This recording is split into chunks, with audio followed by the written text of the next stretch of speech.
Thank you for joining me on this Roll for Crit review of Expeditions, a sequel to the beloved game Scythe from Stonemaier Games. This takes place after all the events of Scythe, and while there was some peace, a strange new evil force has corrupted the lands. It's up to you to get in your mech and explore the lands to find out what's going on. And of course, gather upgrades, meteorites, and of course, points in order to gain that sweet, sweet victory.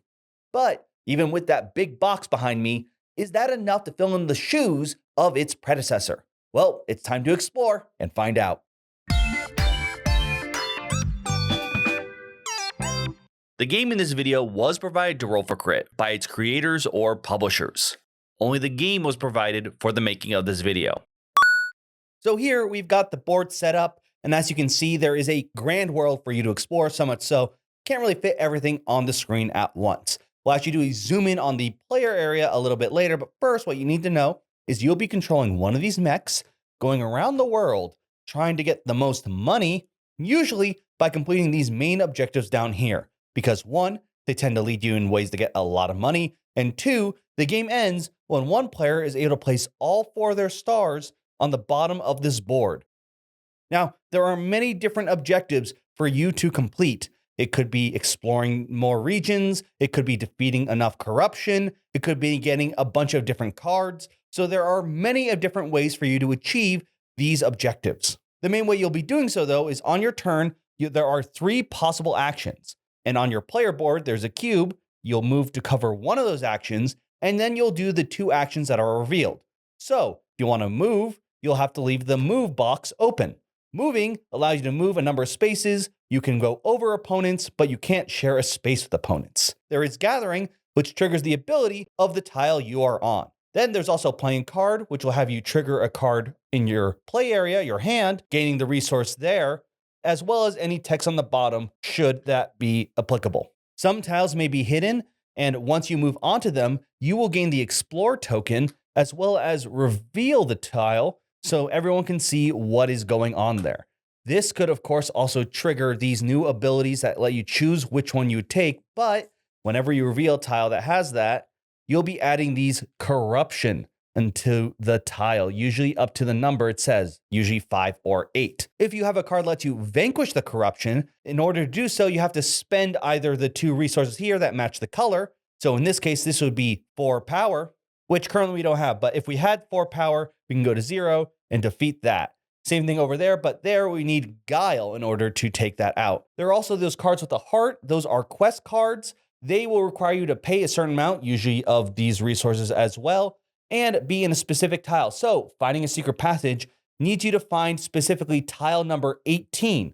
So right now, that one's not visible, but if we were to reveal tiles, we may be able to find it and therefore complete that quest in order to tuck it underneath our player board. There are plenty of different card types, be it from the quests that I mentioned before, meteorites, items, many of which will you use for their powers or to upgrade your own player board. Here is a zoom in on your player board area. These are the cards in your hand. These are your active cards, aka cards you've played. This is your board that tracks your power, guile, all your little collectibles, and this is your little action area. Now on your turn, you're gonna move the cube from wherever it is to cover up one of the other unrevealed spaces. So for example, this turn, we could either move and play or play and gather. So if you ever choose to play a card, that's where these come in. Playing a card allows you to get the resource in the top left corner. So let's say we played this card over here. That would give us 1 guile more depending on the number of quests we finish for that specific one. In addition, cards have text. When you play them, you can choose to place a worker that matches the color of the worker there in order to get that ability as well. Keep in mind when you place cards in the active area, you need to keep the order they're in, as sometimes cards may refer to depending on the last played active or first played active card. Let's say if you don't have any more cards in hand, you want to play something, or you just need a card that's already been played, you can take a turn to refresh. You will actually move the cube there, move all your workers back onto your board, and all your cards into your hand. This is useful as it gives you your hand back, and next time you take a turn, you will actually be able to do all 3 actions. Let's say we decide to do all 3, then move that there, allowing us to later on return to our normal play setup, but giving us a stronger turn after refreshing. Cards come in many different varieties, but the 3 big ones you need to know about are going to be meteors, quests, and items. Sometimes you're going to have the option to complete quests. When you do, tuck them up on the top of the board. You can only have a max of 4 in each area. Completing quests will give you more money at the end of the game. Meteors, on the other hand, will be tucked on the bottom of the board and will trigger an effect as soon as they are tucked. Finally, items, when they are tucked, actually go on the side of the board here and give you a permanent additional ability. Keep in mind, by the way, that while it's tucked over here, it's not part of your active cards. So when you're moving cards over because you've played them and then refreshing, that once it's tucked under the board, it stays there. You will be basically repeating this, moving cards back and forth, choosing different actions, moving across the board until you complete 4 of the objectives, placing your stars, or someone else does. Then you'll calculate money based on what you've already just collected, as well as, of course, the corruption, the different items you collected, and the number of quests you completed. Add it all up and see if you're the one who had the most lucrative expedition. So obviously, the first thing we're going to have to take a look at here is the fact that this is a sequel to Scythe. And Scythe is a beloved game for plenty of reasons. And I imagine those who love Scythe will look at this and be like, oh, it's an extension of Scythe. I'm going to be excited to go in here. And while it still has that theme of the, I don't know exactly, like post-war Eastern European steampunk, mechanically, they are very different. I find Scythe to do a great job of the interactions for multiplayer, having you always having to react and interact with opponents, trying to guess what their strategies are, maybe plan ahead of them, or conversely, trying to change up your own strategy if an opponent has gone in your way. In Expeditions, on the other hand, I feel it's basically just doing your own thing. I never really felt like I was being rushed or being gated, pushed in any way by other players, nor did I ever feel like maybe outside of like once or twice, like, oh, I need to go here to block this person, go here to block this. It's usually you can get most resources for whatever your strategy is. The 2 most limiting ones are the expedition counters and workers, and even then, I rarely felt like the resources were being denied. Even the one time I played a 5-player game, which we'll get to more about that, no one ever felt like that they were cheated or, I mean, cheat's not the right word, but like blocked and weren't able to get resources and fell behind because of that. Rather, they just felt like they didn't do as good of a job making their engine efficient when it came to those who came up with the top victory point scores at the end of the game. So it really feels like it's more of a solo player experience rather than that much more heavy interactive and trying to plan around your opponents that you see more in original Scythe. Now, there are plenty of games that people call multiplayer solitaire where everyone just does their own thing and just has fun and see who has the most points. So that in and of itself isn't something to dislike unless it's just not the style of gameplay you enjoy. So that's not that big of an issue. What can be a problem in some of those games is if you never feel like you have any options, either in terms of different strategies or in just terms of everyone's just doing the same thing and maybe it's just either luck or turn order in terms of who's going to win. And I didn't feel like that was the case here. I feel like actually there's a lot of fun strategies based on what cards come out. I don't know if they're all balanced at times. I remember finding one card that felt really good. But every time I played, I always felt like I had the option to go, well, oh, this card came out. I'm going to try this now. I'm going to go for more an upgrade build because I'm getting some really good upgrade cards. And because you're not really spending resources, once you get workers or whatever workers you need, as well as some cards, you're basically bouncing them back and forth. So it's really more about managing and like paying your bills, so to speak, in a weird way, or not paying, but almost just allocating resources and cards as best as you can. And that makes things really easy for a lot of players because they don't feel guilty and like, I'm not sure if I should spend this card here or spend workers, money, whatever your resources are in a game. You always feel like whatever you have in front of you, you're most likely or not, with a few exceptions, going to keep. So it's just about trying to find the right pairings and making sure you get as much of it used, not spent, before your next refresh phase. And the longer you can keep the between 2 refresh steps, the better your turns are and the more you feel rewarded that you're building a really cool engine. And I really like that because it just feels like you're never worried about, oh, am I going to overspend now on money and then are going to regret it the next turn? You always know what you have. It's always going to be in front of you. So you basically can know I'm going to have 2 red workers. I'm going to have this meteorite card until you decide to tuck it in which you still usually have part of its power depending on what's going on. And because you always keep your things and there's so many different weird cards and combos and options offered to you, when it comes to those achievement steps, you never really feel like, oh my God, because you're going ahead and collecting more of those, you're going to beat me there. The only one that maybe feels like that is the map tile one. And even then, you can get 7 workers instead if you really wanted that. But there's so many other achievements you can get. I mean, you need 4 to end the game. It never really felt like one of those times when you just lost the race, so to speak, when it came to victory points. The biggest qualm I actually have with that, though, when it comes to those achievements, like, while there are almost any strategy you can do, like if you want to go focus more on the meteorites, more on the upgrades, the quest one does feel a bit mandatory. Yes, you only need, I think, 3 is the max in terms of getting the max points per thing, but odds are at that point, you'll probably go for that one extra more quest to get 4 in order to put an achievement there. It almost feels like it's not technically mandatory, but it almost was always just whoever ended it, that was one of their stars. So I could have almost taken away that one and just have it as a victory point condition because it's going to happen almost anyways. But maybe that was just my own experience. But that isn't the only area where this game starts to crack. Going back to that 5th player game, while it wasn't like anyone felt like they were being pressured or having a hard time with other players, it did go on for quite a bit of time. And my games, I've never played, I think, within the range of whatever the timestamp is on a game, with very few exceptions. I think you need to have every player needs to have the game mastered to be close to that. Could just be my play group. But there comes a point when you do feel like a game has lasted longer than it needs to be. And definitely this was one of them.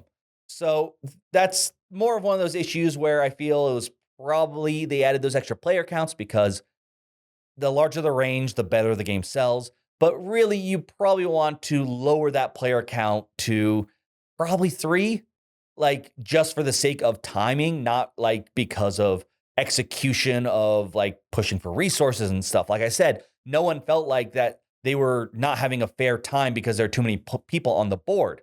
Rather, it just felt like it lasted longer. So I really do think for the sake of just the right amount of time for this game to stay on the table, probably cut down the player count to shorten your games. Speaking of on the table, that is the final thing about this game. I feel, for lack of a better term, size-wise, it feels like look at that. That's bigger. That's almost the size of my torso. And it feels like a deluxe size game. You know, when you get a Kickstarter version, you're like, okay, sure, we get a bigger game because it's cooler and takes up a lot of table space. But I also feel the layout of the board, how you have cards to the left and right, tuck them under your sheet, the size of everything, it feels more like a prototype in a sense, not like the ones I usually show for my previews, which obviously don't have final art or something, but rather it's like we made it a little bit bigger, so it's just we're not sure how things are going to go. It's easier to see. I really feel like this game's like, it's not the mechanics as much as almost like in a video game, the UI, like how it's visible and read, needed more tweaking. It needed to go through like someone else. Like I think the tiles easily could have been shrunk, and the cards, I don't know what the tile size, but they even could have been probably smaller because you're not really like shuffling them too much. You're just tucking them in, which would have helped also lower the size for your player space. And even looking at the boards, comparing them to Scythe, all the meeples, like they fit perfectly in the slots. The board in Expeditions, on the other hand, well, like I said, it's not like it's cheaply made. This is Stonemaier games. I feel like every game I've played from them, the components have always been fantastic. It just feels like it doesn't execute the mechanics very well.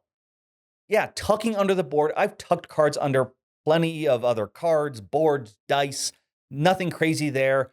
It still feels a little bit messy with how the board, even if you use the stickers that they provide to help raise it a little bit, combined with the fact it can sort of get a little cluttered with your hand versus your active cards, which not only makes it like almost literally you need this much table space for one player, like from left to right, but also just making sure that you don't confuse what's tucked and what hasn't been tucked yet. Throw in the fact that I feel like the tokens don't fit as well on the board. I feel the Guile and Power tokens almost like instead of fitting into the board, which I mentioned with the Scythe thing, it feels like they almost fight for positions depending on where they are in the track, and not like a which one do you want to use, but once again, it's more of just they don't fit well together. It feels like, in the sense of a video game, it's not that I find the game mechanically having huge issues. It's much more almost just the execution, the UI for the game. It makes people feel that there's like, this is not this complex game that is going to take hours for you to learn. You have very simple actions and you're just able to make them a lot stronger, and you just want to spend your resources. You don't have to feel guilty about overspending either. You're going to get everything back. But just with how much table space it is, where pieces go, it just can become confusing because it's just a lot of clutter.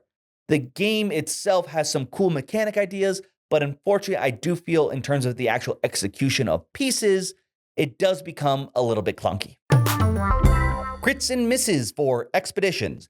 Crits. The variety and powers of the cards, I think, do a good job of providing tons of different strategies for you to use. I rarely felt like someone took a key component away from me. Rather, they were just taking another card. Maybe it would have been good for me, but the replacement oftentimes was something just as interesting. This honestly led to me almost playing a different strategy each game, maybe going for upgrades very early on in one, while I may focus on meteorites in the next game. Rarely in this game, I feel like you actually spend resources, rather you're just collecting more and learning how to allocate them. I think this is great because, one, you never feel like you accidentally overspent on something and then feel guilty that you couldn't use it later on. And two, you still feel really smart and clever when you learn how to use all your resources the most efficiently, and therefore gain a bunch of fun stuff back when you take that refresh step. It definitely fulfills much more of that power fantasy of engine building becoming bigger and bigger and stronger, rather than worrying too much on how you spend your resources and feeling bad that one time you accidentally just overspent too much when that perfect card or power came up. Misses.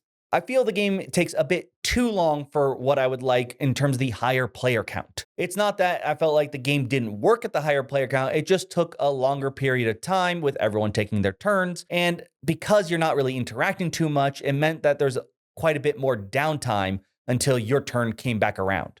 I feel the game trips over itself not really because of the mechanics, so to speak, but rather how everything is executed. I feel the components are too big. I feel how things fit on the table either take up too much space or just don't really click together that well. And honestly, it makes it feel almost a bit more like a prototype rather than the final version of the game. The variety of cards as well as achievements you complete give you a vast array of different strategies in order for you to try and claim victory. However, I do feel there's one exception I found in my games, and that is when it came to the quest cards and achievement. The more quests you complete, the more value the glory tokens on achievements are going to be worth. Because of this, always felt like the top scorers always had the 4 quest achievement completed, and made it felt less like an optional strategy and more of a mandatory goal for you to complete if you wanted to win the game. Plenty of games get a second life because they get a new edition. Usually it's because it's much older and maybe it's much more clunkier than what we're used to in modern gaming eras. So they get nicer art, newer components, and maybe some rules tweaks. I believe Expeditions is a perfect candidate for this, whether it's just because we need a new one sooner than later, or whether they decide to do it later on down the road when it becomes a bit more of an older title. And like I said, I don't think it's significantly because of the mechanics. I'm sure there are cards that need to be tweaked and made a little bit better. It's always hard because something is going to be mechanically, this is a better mech than this one. And if you play this a lot, I'm sure there's a tier list of what are the stronger robots, cards, etc. But rather, just for more of that component standpoint, not even quality components, just another look of how to streamline the board. I think the player boards can be built a little bit better and make things a bit more clearer, as well as just shrink things down. I don't think the box needs to be this big for a game. Yes, I've had plenty of games that take up a ton of table space, but that's usually because you really shouldn't be playing with all the expansions. I've learned that lesson after playing with everything from Arkham Horror 2nd Edition, but also it feels like it has a reason to be there. And right now, I'm not getting that feeling from playing Expeditions. I feel it just needs a little bit more work, a little bit more tweaking, and I feel like that way the mechanics won't be buried under just trying to find out what you have, where things go, and whether you can fit everything on the table. But you can let me know your thoughts on Expedition. Did you have a huge blast with this? Do you tend to play at the lower player count, or are you playing it at the much higher 4 to 5 player count?